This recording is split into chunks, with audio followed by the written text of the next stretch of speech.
Kuri isi ya rurema hari amadini n'amatorero birenga 4,000. Gahunda y'aya madini n'amatorero ni ukutugeza ku Mana cyangwa se mu bwami bw'ijuru. Gusa igitangaje kuri aya matorero nuko yose ukarenga 4,000 nta na rimwe rivuga rumwe n'irindi. Usanga yose atavuga rumwe kandi gahunda yayo ni ukutujyana ahantu hamwe. Birasa naho baba ari abubatsi bari kubaka inzu imwe, ariko umwe akayubaka ukwe n'undi akayubaka ukwe, ntibavugane uburyo bagomba kuzamura inzu. Byanga bikunda yanze izagera hejuru isenyuke kubera ko batigeze bumvikana uburyo barayubaka, kandi ari inzu imwe, ari gahunda imwe bari bafite yo kubaka inzu imwe. Iki kiganiro kigiye guteza impaka hagati y'imitima yanyu, mwebwe muracyumva, ariko mugomba kucyumva nyine. Nitwa Eric Radu, murakaza neza.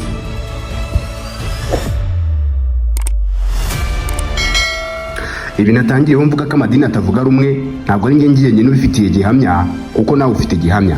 Urabizi neza ko udashobora gusobanura ukuntu watanze icya 10 muri ADPR kandi usenga muri kiliziya. Uranabizi neza rwose ukuntu utavuga ko wagiye kurepeta mu Adventiste kandi usenga muri ADPR. Ni ibintu uzi cyane. Iki ni igihamya cy'uko amadini adashobora kuba avuga kimwe cyangwa se avuga rumwe, kandi gahunda ihari ariyo kutujyana mu ijuru. Ni ukubera iki ugomba kujya mu idini runaka ukaba imbata yaryo, ndetse utagomba no kwerekeza amaso n'amazuru muri iri dini, kandi gahunda ihari nuko yose ari Imana? Bigenda bite kugira ngo bakoreshe inyandiko imwe batwigisha ijambo ry'Imana, ariko nibamara kutwigisha twebwe ubwacu dusigare tutumvikana kuri ya nyandiko kandi rero bayitwigishije?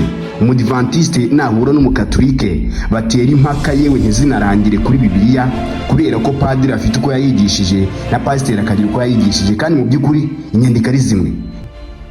Byanga bikunda umuhanga yamaze kubona ko hari ikibyihishe inyuma ku bijyanye n'aya madini, kandi ibyo byose kibyihishe inyuma gishingiye ku kwigwizaho abantu, kubera ko kwigwizaho abantu ariko kwigwizaho ibintu. Kuva mu kinyejana cya 19, ubwo ni mu 1900, Bibiliya zatangiye gukwira mu Rwanda zizanywe n'abamisiyoneri ndetse n'abaprotestanti. Bibiliya zazanywe n'itorero cyangwa se kiliziya imwe yubatswe mu karere ka Gisagara, ubu ngubu ni Save. Mbere y'uko izo nyandiko n'abazitwigisha baza, murabizi neza ko u Rwanda rwari rufite tekinike yihariye yo guhana ibyaha bashingiye kuri za kirazira n'amategeko. Murabizi ko umukobwa iyo yatwaraga inda yajyanwaga ahantu mu mazi bakamutamo bakamwohera. Ibyo ngibyo bikaba byari itegeko rikaze, ryatumaga nta mukobwa n'umwe ushobora kwishora muri icyo cyaha cyangwa se kukijandikamo. Ntabwo ari amategeko yarebaga igitsina gore gusa, kuko n'igitsina gabo nacyo cyari gifite andi mategeko akireba, kandi bagombaga kubahiriza, bakayubahiriza uko ayo mategeko ari. Hari za kirazira nyinshi zigiye zitandukanye, bityo bigatuma hari ibintu byinshi bidakorwa mu Rwanda kubera ayo mategeko na kirazira. Bibiliya imaze kuza cyangwa se imaze kugera mu gihugu, kiliziya yakuye kirazira. Mu yandi magambo, amadini yaciye ibyari kirazira byose byo mu Rwanda, maze atangira kuvuga ko umuntu ushobora gukora icyaha Imana izamuhana.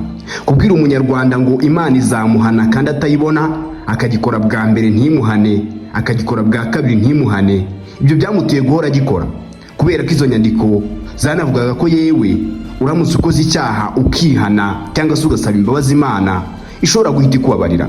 Buri wese akagikora ntacyo yitayeho, avuga ko yewe binashoboka ko yakwihana akababarirwa. Mu buryo rero tudashidikanyaho, uko ibyaha byakorwaga mbere y'uko Bibiliya n'abayigisha baza n'uko bikorwa ubu ngubu nyuma y'uko byaje biratandukanye cyane, kubera ko ubu ngubu nibwo ibyaha bikorwa cyane kuruta mbere. Biterwa n'iki?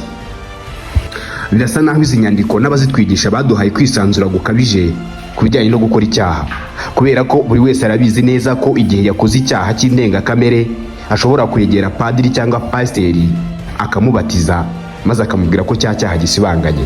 Ibi bituma buri wese mu gukora icyaha atabitekerezaho gatatu cyangwa kabiri, kubera ko aba yumva ko nta cyaha Imana itababarira. Biranashoboka kandi ko ariyo mpamvu ibyaha biri kwiyongera cyane ku isi kuruta uko byagabanyuka. None ubwo Bibiliya yaba iri kutujyana mu ijuru cyangwa yaba iri kutujyana ahandi tutazi? Kubera ko tuvuze ku bijyanye n'ibyaha cyane, bitujyanye ku yindi ngingo ikidutera gukora icyaha. Mwese murabizi neza ko ikidutera gukora icyaha ari umutima mubi, kandi umutima mubi uterwa na Satani. Muri make ni Satani udutera gukora ibyaha. Wenda mbere gato yuko tugaruka kuri Satani, ndagira ngo tubanze twibuke kino kintu. Muri uko kuntu Imana yaremye umuntu imukunze, ikanamurema mu ishusho yayo, ikamutuza ku isi muri Edeni ngo ayitegeke anayigenge. Ibyo ndabizi ko mubyibuka neza. None se ahubwo muribuka ukuntu Imana ariyo yonyine ifite imbaraga ku isi, nta kindi kintu na gito gishobora kuyirusha imbaraga? Ibyo ndabizi nabyo murabyibuka neza. Ahubwo se mwaba mwibuka ukuntu Imana izi ibizabaho byose, ibyabaye ndetse n'ibiri kuba? Ikibazo nibaza ni kimwe, namwe mushobora gusubiza muri komenti. Niba Imana imeze uko tumaze gusobanura ruguru, ni gute yaremye umuntu imukunze mu ishusho yayo, ikamuha isi ngo ayitegeke ayigenge, kandi ikaba ifite imbaraga zihambaye zo kuba nta n'umwe bashobora guhangana haba ku isi no mu ijuru, maze ikaza guhangana na Satani, ikaza no kumwohereza ku isi yasizeho wa muntu yaremye ikunze ikamurema mu ishusho yayo, yarangiza ikavuga ijambo muzi ryanditse muri Bibiliya iki: wasi we ugushije ishyano kuko umwanzi akugwiririye. None ubu tukaba turi guhangana na wa mwanzi mu gukora ibyaha, adutera ibyaha, umwanzi woherejwe n'Imana, kandi iyo Mana izi ibizaba, ibyabaye ndetse n'ibiri kuba.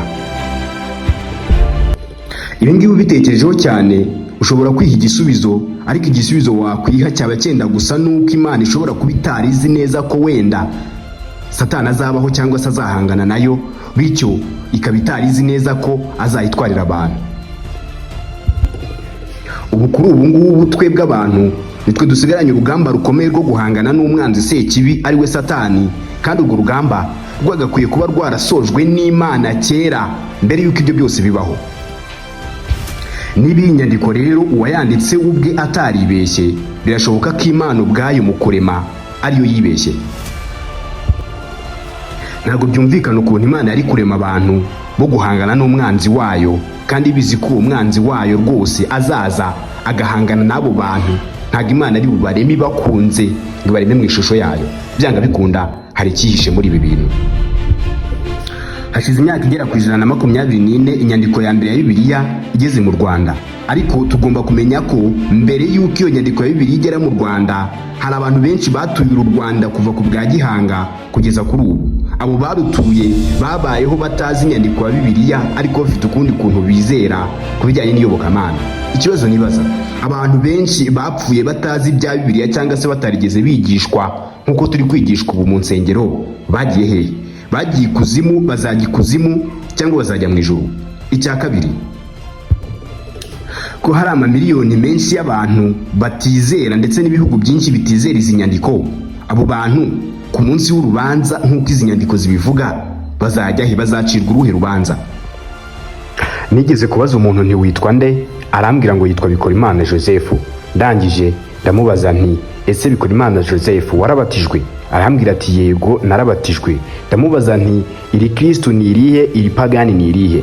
Ambwira ko iri pagani ari Bikorimana, Joseph ari Kristo.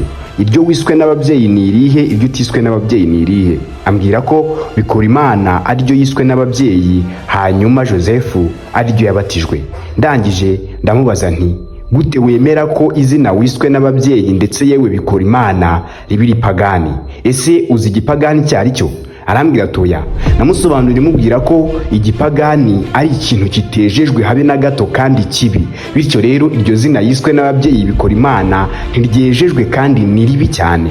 Bikorimana yahise yibaza uburyo ki izina yabatijwe atazi yewe n'uryitwa, ahubwo giswe n'undi muntu w'ahandi mu bindi bihugu, akaba ariwe baza kuryita, ryitwa Kristo, hanyuma iryo yiswe n'ababyeyi rikitwa pagani.